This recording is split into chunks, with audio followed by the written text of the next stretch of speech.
Keoni Thiim, 68 miles an hour. Thiim one-on-one, landed and pointed at the ball. Keoni Thiim rises up. Back row to Thiim, and his first ace. That over, out of the back row, Keoni Thiim. That's just a taste. Let's give you another taste as we welcome you back to Studio B for this live edition of BYU Sports Nation. The man, Keoni Thiim, is in studio with us. That well-groomed, honor-approved mustache is looking good, dude. Trimmed it up this morning. Looking good, man. Walk me through the mentality of a man that has a mustache and the swag that is required to pull that off. It's a big responsibility, you know. I learned that after my first game and all the compliments I got from the people here. So now I got to take. It's like surgery. Got to take real good care of it. Just a fine comb, like Jackie Moon, going through each one. Obviously, transferring from Hawaii, playing Hawaii tonight. What are the emotions like in this top 5 matchup? I mean, yeah. At the end of the day, as much as we'll be media trained and be cordial, it's pretty personal for the both of us. There's a lot of emotions going into it, so I think the best mentality to go into it is just it's war, honestly. Walk us through the idea of a sold-out Smithfield House on Friday and Saturday for this matchup. What happens in your mind when I tell you those things? The fact is it's sold out, and it's 2 top 5 teams, and the other team's Hawaii. I'm very excited. It's going to be – because, you know, we had our first home game, and it was a pretty good crowd. But so this is also not a first-time experience for them, but also a first-time experience for me to get a full sold-out crowd. So I'm fired up, you know. I really want to feel what it's like. I watched a sold-out crowd before, and it was crazy. So being able to be on the court with the sold-out crowd is going to be super, super fun. Back to your answer a moment ago. How will that sort of emotion manifest itself within the match? Because you have a job to do, and if you get too emotional, that can affect you physically, yet you want to harness that in a positive way. What does that look like for you? Yeah, it's like you can use it to fire you up in the right way, but it also can be detrimental if you let it kind of take over you. So I think using it to my advantage and staying in the present, and mainly staying in my team, as much as the media is, you know, pushing this whole transfer thing. You know, it's like I'm not the only one going to war. My boys are all going to war with me, so they are just as important as me, and I'm going to make sure that's my priority, is being with them. Our sideline reporter, Kenzie Daly, she was an All-American at Utah, then transferred for her senior year at BYU. And when she played Utah, she got so into it that she cramped up. She said, it manifests itself into my calves. The hope is you do not tonight. I've been drinking my electrolytes. Let's go. I'll be good. Get Keoni some pickle juice. On the sideline waiting. Get him ready. Did you know when you decided to transfer to BYU that Hawaii was on the schedule for this trip? I found out pretty soon after. You know, the guys would talk to Coach Charlie, and then they would tell me that they really want to do it, and that they want to sign off on it. We couldn't really say anything because none of the schedules were released yet, but I kind of knew for a while. You know, because I pushed the right buttons to get this game back on track. So, yeah, we knew for a minute. So I've been waiting. I'm excited to see it, and I'm talking to the coaches this week. Both Charlie Wade and Sean Olmstead want to play this game, which is great. BYU and Hawaii used to play in all kinds of things. They don't really now. This will be the start, hopefully, of something cool. Now it's a top 5 matchup, and important for you guys in the non-conference. Saw Long Beach take some close ones to some lower-ranked teams as well. So it's kind of one of those years where it's literally just whoever's going to be the best in the April, who's going to play the best at the right time. So I think being the schedule that we have and the biggest battle-tested team, I think that's going to be a huge advantage for us. How much does the venue and where this match is played matter in a rivalry contest like this? It's great. We're on the good side of that, the venue. So, but at the end of the day, they have a good venue too. They know what it's like. So it's going to be fun for them. It's going to be fun for us.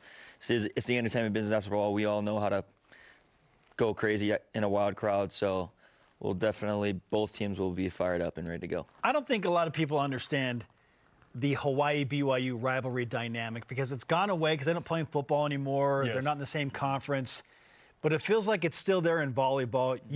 As a kid from Honolulu, you know too, right? You can explain to the younger generation better than most what Hawaii feels about BYU. So how would you sum up the emotions of that? I actually think it's pretty respectful, but it's very passionate. Hawaii fans are very passionate about their people, and BYU fans are very passionate about their people. So there's no hate. There's no hate, but it's both sides really want to win, and both sides really represent their people. So it's very emotional, very, very chaotic. it's just going to be a war for sure. And we felt that when we were at the 2019 Hawaii Bowl, when it was BYU Hawaii. Like that was a taste. It's like of a that. return. Yeah. And then these two in volleyball haven't played since 21 Natty, 2019 in Provo. So it's going to be fun. You've got a ton of family coming. Sean Olmstead said something like 50 plus. It's going to be at the game. I got the whole squad. They'll be everywhere. It's going to be awesome. What's that support going to be like? And then the team that I've seen the most calling matches for 17 years in Smith Fieldhouse show up and rep their team is Hawaii. There's going to be people with the state flag showing up, which would be a cool environment. Yeah, there'll be some green in there. No surprise. Because also there's a lot of people who live or from Hawaii who live here and love the state. So there's going to be. We had BYU students on our crew that went in their Hawaii gear. So I was like, bro, right. what are is you guys that? doing? But I know a lot of people that are going to be cheering for both sides. But my family being here is just like more motivation. Took the time to fly up. They're supporting me. I got no reason to be scared of anything. They love me, and I'm just gonna go out there and do my thing. And Grandpa Mike Wilton, who is the winningest coach at Hawaii, will be in the stands, which is always good to see Mike. Yep. He's coached here too. He's been texting me, giving me tips all week. It's awesome. BYU volleyball star Keoni Thiim is on BYU Sports Nation. Tough matches at UC Irvine, especially when you look back at the first one, because you almost get that first one, and then a tough lesson the next night. So what did you learn from those two matches that you feel like made your team better? I think 100% we learned that we have this weird resilience and fighting power to be able to fight that hard in tough situations for that many 5-setters in a row. It's hard. It's hard, but we did it, and the gas kind of ran out of the tank on that second night, and we learned that basically we got to learn. Yes, we have the grit, and we'll definitely bring it out when we need to, but we're going to have to learn how to play some more systematic, cleaner volleyball, more reps that are just intentional and more clean and high level, because we have the emotion and we have the fight. We just got to just clean up the game, and we'll be good.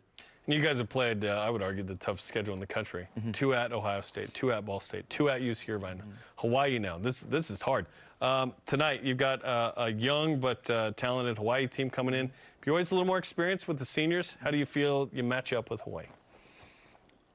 They feel like a double-edged sword, They can either just go take over a game or they've been having a rough time.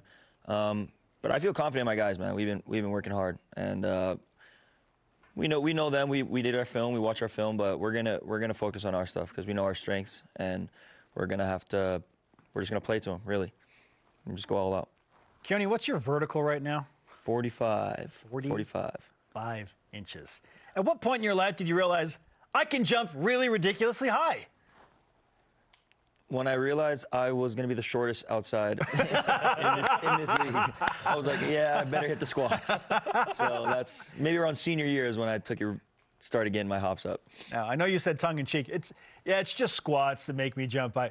It's got to be more than that, Keoni. Hey, guys. A little more than that. But if you don't have a good squat, then the rest doesn't work. So that's got to get the basics, the foundation. It's important. Absolutely. Well, we're looking forward to tonight. Thanks for coming in. Yeah, I appreciate it. It's always an honor. And all the BYU Sports Nation karma, the good luck we can give you. Tonight, 9 Eastern in the Smith Fieldhouse, number 5 BYU, number 4 Hawaii. Epic proportions. Cannot wait to watch Keoni serve up a 75-mile-an-hour ace tonight. He's an MVP volleyball player, and he's got an MVP mustache. Absolutely. Come on. And an MVP vert, for that matter.